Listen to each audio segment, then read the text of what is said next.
दोस्तों इस वीडियो को स्टार्ट करने से पहले मैं बता दूं कि जो भी एसएससी जेई की 2020 एग्ज़ाम की तैयारी करने वाले हैं या कर रहे हैं, तो आप सभी लोग आपके सेकंड चैनल जो कि टाइम्स ऑफ टेक्निकल नॉलेज, उसे सब्सक्राइब कर लीजिए, सपोर्ट कीजिए। डिस्क्रिप्शन में मैं लिंक दे रहा हूं। अभी लास्ट वीडियो उस पर यह आया था कि आप एसएससी जेई अगर 2020 एग्ज़ाम की तैयारी कर रहे हैं, पेपर 1 की आप तैयारी कर रहे हैं, तो उसके साथ पेपर 2 को कैसे कवर कर सकते हैं और आप लगभग 30 to 40% मार्क्स अभी से स्कोरिंग करने की कैपेबिलिटी ला सकते हैं अगर आप ये वीडियो देखते हैं, स्ट्रेटेजी फॉलो करते हैं। तो काफ़ी अच्छी स्ट्रेटेजी है अगर आप पेपर 1 के साथ साथ पेपर 2 को करना चाहते हैं, क्योंकि पेपर 2 करने के लिए इतना टाइम नहीं रहेगा आपके पास जब पेपर 1 आपका हो जाएगा कंप्लीट, और रिजल्ट काफ़ी लेट आता है और उसके रिजल्ट के बाद ही जस्ट आपकी मेंस ले ली जाती है 10-15 दिन बाद। तो आपके पास टाइम नहीं होता है, तो आपको पहले से सब चीज़ें रेडी रखनी है। आप वो स्ट्रेटेजी जो मैं इस वीडियो में बताऊंगा, डिस्क्रिप्शन में आपको लिंक दे रहा हूँ चैनल की, वीडियो की भी, तो उसको आप देख लीजिएगा। फॉलो करना चाहें तो कर सकते हैं, काफ़ी हेल्पफुल होगी आप लोगों के लिए, तो ज़रूर जाके चेकआउट कीजिए एंड सपोर्ट कीजिए।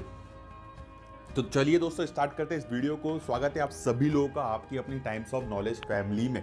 दोस्तों देखिए, एसएससी जेई के अब 2020 एग्जाम के फॉर्म फिलिंग चालू होने वाली है। जैसा कि आपने लास्ट नोटिस आपको देखा होगा, जो एग्जामिनेशन शेड्यूल आया था एसएससी की तरफ से, उसमें कहा गया था कि 1 अक्टूबर 2020 से आपका एग्जाम फॉर्म फिलिंग चालू हो जाएगी। पूरा अक्टूबर का मंथ आपका एग्जाम फॉर्म फिलिंग की प्रोसेस रहेगी। एप्लीकेशन फॉर्म आपको फिलअप करने होंगे एंड उम्मीद है कि कल, जैसे कि 1 अक्टूबर आपका कल ही है, तो आपके उम्मीद है कि कल से ही लिंक ओपन हो जाए। एंड ये चीज़ आती है इंपॉर्टेंट कि अगर आप फॉर्म भर तो रहे हैं, पर भरने से पहले आपको बहुत सारी चीज़ें ध्यान में रखनी है। जैसा कि आपने वीडियो का टाइटल देखा होगा, तो काफ़ी चीज़ें ऐसी हैं जो आपको ध्यान में रखनी है। देखिए क्या होता है ना, हम 4 साल से देख रहे हैं क्या होता है कि आप लोग फॉर्म तो फिलअप कर देते, काफ़ी कुछ मिस्टेक्स हो जाती है एट द एंड। आप चाहे पेपर 2 के टाइम पे प्रॉब्लम आती है, फिर या तो डीवी के टाइम पे प्रॉब्लम आती है, फाइनल सिलेक्शन के टाइम प्रॉब्लम आती है। जैसे कि आप देख रहे हैं काफ़ी बच्चे जो है 2018 के सिलेक्शन प्रोसेस चल रहा है, अभी डीवी हो रहा है, तो काफ़ी प्रॉब्लम क्रिएट हो रही है जिन्होंने गलतियां की थी आपके फॉर्म फिलिंग प्रोसेस करते टाइम। तो फॉर्म फिलिंग प्रोसेस बहुत इंपॉर्टेंट होती है, ध्यान से भरनी होती है। एक एक चीज़ें जो मैं बता रहा हूँ उन पर ज़्यादातर गौर दीजिएगा, जो एंड में आपको जाके पछताना ना पड़े, प्रॉब्लम ना हो। क्योंकि क्या होता है ना, देखिए एट द एंड आपका सिलेक्शन होगा। अगर आप किसी कास्ट से भी बिलोंग करते हैं फॉर एग्जांपल, तो आपका सिलेक्शन होगा, पर आप यूआर कैटेगरी से बिलोंग करना पड़ेगा आपको। उसके लिए आपको उसका कट ऑफ क्लियर करना पड़ेगा। तो आपको उसके लिए हर स्टेज पर यूआर कैटेगरी आपकी, मतलब यूआर कैटेगरी का जो कट ऑफ है वो क्लियर करना पड़ेगा। तो काफ़ी चीज़ें आपकी प्रॉब्लम हो जाएगी। अगर आपने नहीं किया तो आप रिजेक्ट भी हो सकते हैं। तो ये चीज़ें भी खड़ी होती है आपके सामने। तो ये एज एन एग्जाम्पल आपको मैंने बताया है, बट हाँ क्या क्या चीज़ें हैं वो आप देख लीजिए, और अगर नहीं ध्यान से भरेंगे इन चीज़ों को तो बाद में आपको प्रॉब्लम खड़ी हो जाएगी। ये चीज़ अभी से मैं बार बार इसीलिए बोल रहा हूँ क्योंकि ये चीज़ होता आ रहा है। तो इस बार मैं चाहता हूँ कि जो अब एसएससी जेई 2020 की जो सेशन वाला एग्ज़ाम होगा, उसमें जितने भी कैंडिडेट्स यहाँ से, एटलीस्ट हमारी फैमिली से जो लोग फॉर्म फिलिंग करेंगे, वो एक भी प्रॉब्लम में ना रहे एंड में, क्योंकि बाद में एट द एंड आपको सब चीज़ें फेस ना करना पड़े। इसलिए ये वीडियो ध्यान से सुनिएगा। पहली चीज़ मैं बता रहा हूँ, काफ़ी टाइम हो चुका कि देखिए, पहली चीज़ जो है वो है नेम मिस्टेक की। ठीक है, पहली चीज़ है नेम मिस्टेक की। तो नेम मिस्टेक क्या होता है, देखिए आपका नाम, आपके मम्मी पापा का नाम जितना भी है, फादर मदर नेम्स और आपका नेम, ये प्रॉपरली भरेगा। देखिए कहा जाता है कि 10th का मैट्रिकुलेशन लेवल का आपका जो सर्टिफिकेट पे नेम्स है वो सारे लिखिएगा। तो इस चीज़ का ध्यान रखें कि आपका या फिर आपके मदर और फादर का नेम जो है वो प्रॉपर, जो एग्जैक्ट है आपके सर्टिफिकेट में, वो आप प्रॉपरली भरें। देखिए कई बार क्या होता है ना, आपका कहीं दूसरा नाम होता है, कहीं दूसरा नाम होता है, तो आप गलती से कुछ और भर देते हैं, एट द एंड आपको एफिडेविट लगाना पड़ता है। तो प्रॉब्लम में ही क्यों आना, जबकि आपका जो एग्जैक्ट है डॉक्यूमेंट के थ्रू, वो आप यहाँ पर फॉर्म फिलिंग में भरेंगे। तो नेम की चीज़ जो है वो ध्यान से भरिएगा। ठीक है, और जैसा एसएससी 10th मैट्रिकुलेशन लेवल पे जो सर्टिफिकेट है उस पर जो है वो मांगती है। दूसरी चीज़ है डेट ऑफ बर्थ। तो डेट ऑफ बर्थ का भी इशू है, किसी किसी का कहीं कहीं अलग अलग होता है। ठीक है, तो आप जहाँ अलग है वहाँ अगर सही हो सकता है उन डॉक्यूमेंट में तो सही करवा लेंगे पहले ही, या फिर जो आपके 10th में वो डेट ऑफ बर्थ वो तो मांगा ही जाता है। तो ओरिजिनल जो डेट ऑफ बर्थ आपका आखिरकार है वो आप यहाँ पे फिलअप करेंगे। तो एंड में आप ये मत कहना कि मैंने डेट ऑफ बर्थ गलत फिलअप कर दिया, यहाँ पर ऐसा है, यहाँ पर ऐसा है। काफ़ी लोगों का होता है, क्योंकि आप समझते होंगे जिनका है। तीसरी चीज़ आती है सर्टिफिकेट्स। सर्टिफिकेट्स, अब ये सर्टिफिकेट्स का क्या इशू है, देखिए सर्टिफिकेट्स आपको जनरली, जो मैं बताऊँ कास्ट सर्टिफिकेट की बात करता हूँ, S T S C OBC EWS, ठीक है, यूआर वालों को चाहिए नहीं। तो S T S C OBC EWS में जो भी आप सर्टिफिकेट आपके हैं उनकी वैलिडिटी का कुछ सीन होता है, मैं बताता हूँ। एस सी एस टी का देखिए, सर्टिफिकेट्स पे मैं काफ़ी वीडियो बनाया, आपके बहुत सारे डाउट थे, मैं काफ़ी बहुत बड़े बड़े वीडियोस बना चुका हूँ, देख लीजिएगा। देखिए SC ST वालों के लिए वैलिडिटी नहीं मांगी जाती है, उनको सेंट्रल का जो फॉर्मेट SSC देता है उस फॉर्मेट में सर्टिफिकेट बनवाना होता है, तो वो DV के पहले भी बनवा सकते हैं, उनका कोई प्रॉब्लम नहीं। दूसरा ओबीसी का आपको क्रूशियल डेट दिया जाएगा SSC की तरफ से, जो कि होगा last date of application receipt. आपका जो एप्लीकेशन फॉर्म फिलिंग की लास्ट डेट होगी वो आपका क्रूशियल डेट कहता है SSC। देखिए अगर उसके बाद भी बनता है तो आपका क्या प्रोसेस होता है वो मैं वीडियोस में बना चुका हूँ, पहले से देख लीजिएगा, मैं डिस्क्रिप्शन में वो वीडियो भी डाल देता हूँ। बट ये चीज़ है कि अगर आपके पास अभी टाइम है तो आप पहले से बना के रख लीजिए, ठीक है। आपके पास लगभग अभी 1 महीना रहेगा आपका फॉर्म फिलिंग का, तो उस बीच में आप SSC का OBC का फॉर्मेट का वे सर्टिफिकेट जो नोटिस में आएगा उसे प्रिंट निकलवा कर आप बनवा लीजिएगा डेट से पहले, तो कोई इशू ही नहीं होगा ना। एंड में एट द एंड आपको क्यों प्रोविजनल रखा जाए, आप क्लियर हो जाइए ना डायरेक्ट DV में, तो आपका जो भी इशू रहेगा वो आएगा ही नहीं। अगर आप इसे बनवा लेंगे तो आप बनवा के रख लीजिएगा, ठीक है। बाद में ये मत कहना कि मैंने नहीं बनवाया अब क्या होगा, उसका भी मैं बता चुका हूँ कि क्या होता है, ठीक है। अब आते हैं नेक्स्ट हम डिप्लोमा एंड डिग्री। अब देखिए कई ऐसे केसेस हो जाते हैं, अगर आप अभी खुद देखेंगे, आप जब आपका DV का टाइम आएगा आप खुद ये चीज़ नोटिस करिएगा, या फिर फाइनल कट ऑफ का टाइम आएगा, जो भी होगा, आपको कई लोग ऐसे मिलेंगे जो डिग्री और डिप्लोमा दोनों होंगे, बट उन्होंने फॉर्म में डिप्लोमा भर रखा होगा। तो मैं एक एडवाइस दूंगा, जो डिग्री वाले हैं डिग्री भरेंगे, जो डिप्लोमा वाले डिप्लोमा भरेंगे, और जो डिग्री प्लस डिप्लोमा मतलब डिप्लोमा प्लस डिग्री है, तो डिग्री अगर आपने कंप्लीट है तो आप डिग्री का भरिए, क्यों डिप्लोमा का भर रहे हैं। जब आपकी डिग्री भी कंप्लीट हो तो बीटेक या BE से फाइट कीजिए ना, आपको एक्सपीरियंस सर्टिफिकेट भी नहीं लगेगा, आपको एंड में एट द एंड आपके जो सारे जो जितनी भी पोस्ट आएंगी वो सबके लिए आप एलिजिबल होंगे, ठीक है, तो प्रॉब्लम नहीं होगी। तो ऐसे केसेस भी होंगे जो वो ये चीज़ ध्यान रखेंगे।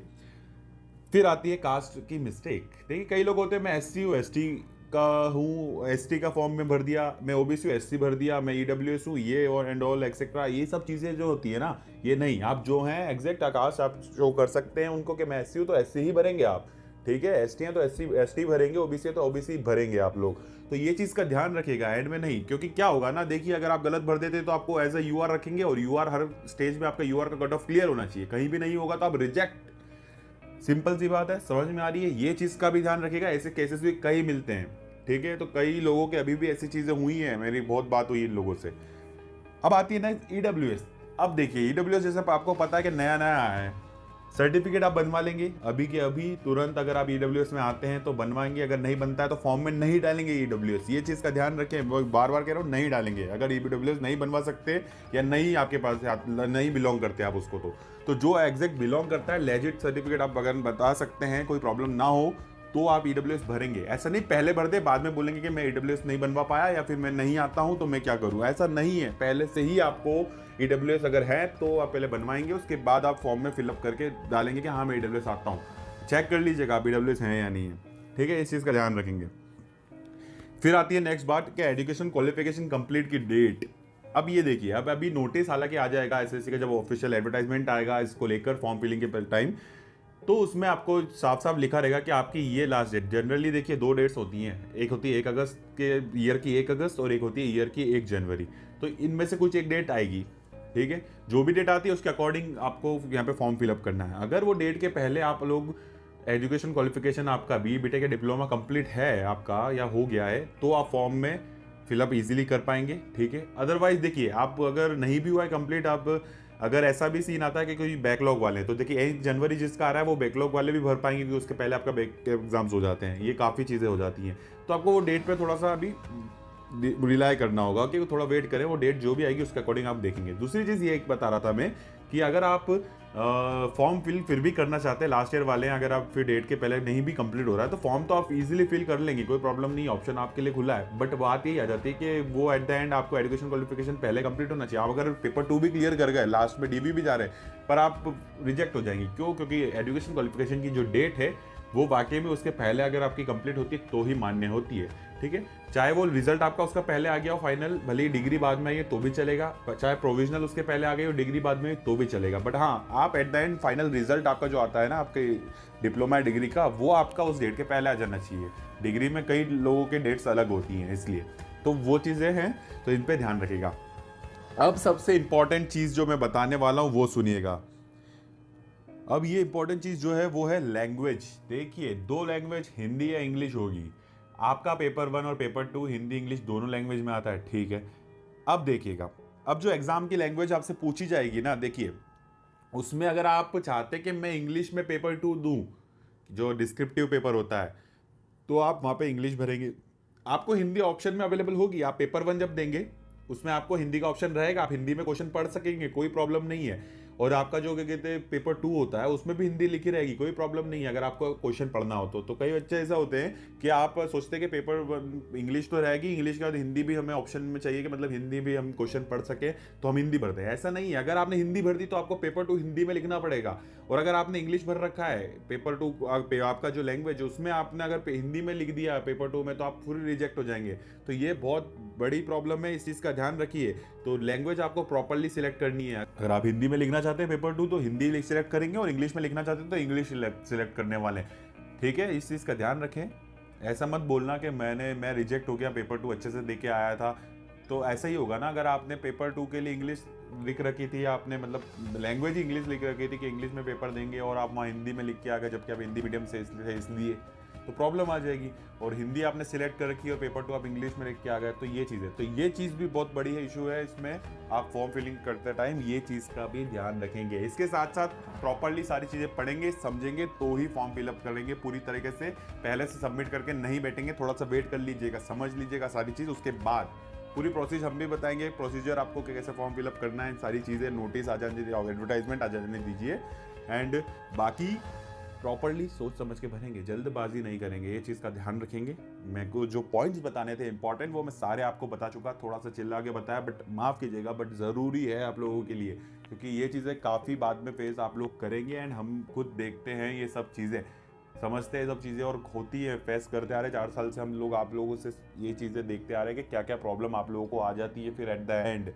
तो ये चीज़ें ध्यान रखना है आप लोगों को। फिर से बोल रहा हूँ मैं, वीडियो बड़ा हो गया हो, टाइम वेस्ट हुआ हो, बट बहुत इंपॉर्टेंट है आप लोगों के लिए, इसलिए मैं बार बार बोल रहा हूँ। वीडियो लंबा चला गया भले ही, पर ज़रूरी था बोलना। तो इन चीज़ों का प्रॉपरली ध्यान रखना। जितने भी फैमिली हैं यहाँ पर, फैमिली के जितने भी कैंडिडेट्स हैं टाइम्स ऑफ नॉलेज के, उनकी एक भी गलती नहीं होनी चाहिए, ठीक है। और जितने भी आपके फ्रेंड्स हैं उन सबको भी बताइएगा कि ये गलती ना करें। मैं तो चाहता हूँ सभी की गलती है, कुछ ना हो, इसलिए तो ऑब्वियसली हम सबके लिए यहाँ बैठे हैं, सिर्फ आप लोगों के लिए नहीं है। तो हम चाहते हैं कि सभी की कोई इसमें प्रॉब्लम ना हो, क्योंकि एट द एंड आपको चाहिए जॉब। एक छोटी सी मिस्टेक के चक्कर में आप जॉब खो दें, इतनी मेहनत करने के बाद भी, वो हमें तो बहुत बुरा लगता है। ठीक है, आप गलती करते थे, शायद आपको नहीं लगता, तो थोड़ा सा सोच समझ के काम कीजिए। एंड सबको बताइए, जितने भी लोग आप लोगों के आसपास वाले, जितने भी जो भी फॉर्म फिलअप करेंगे ना, ध्यान से करें फिलअप, ठीक है। एंड सबको ये चीज़ें गाइड कर दीजिएगा। तो आप लोगों को मेरा फर्स्ट था बताना, तो मैंने बता दिया है। एंड फिर नई अपडेट के साथ मिलूंगा इसी जगह पर, आपकी अपनी फैमिली में। जब तक के लिए मेहनत करते रहिए और अपनी सेहत का ध्यान रखें, खासकर सेहत बहुत इंपॉर्टेंट है एग्जाम टाइम पे। एंड मिलते हैं नेक्स्ट वीडियो पे। जब तक के लिए चलता हूँ, विदा लेता हूँ आप सभी लोगों से। जय हिंद, वंदे मातरम।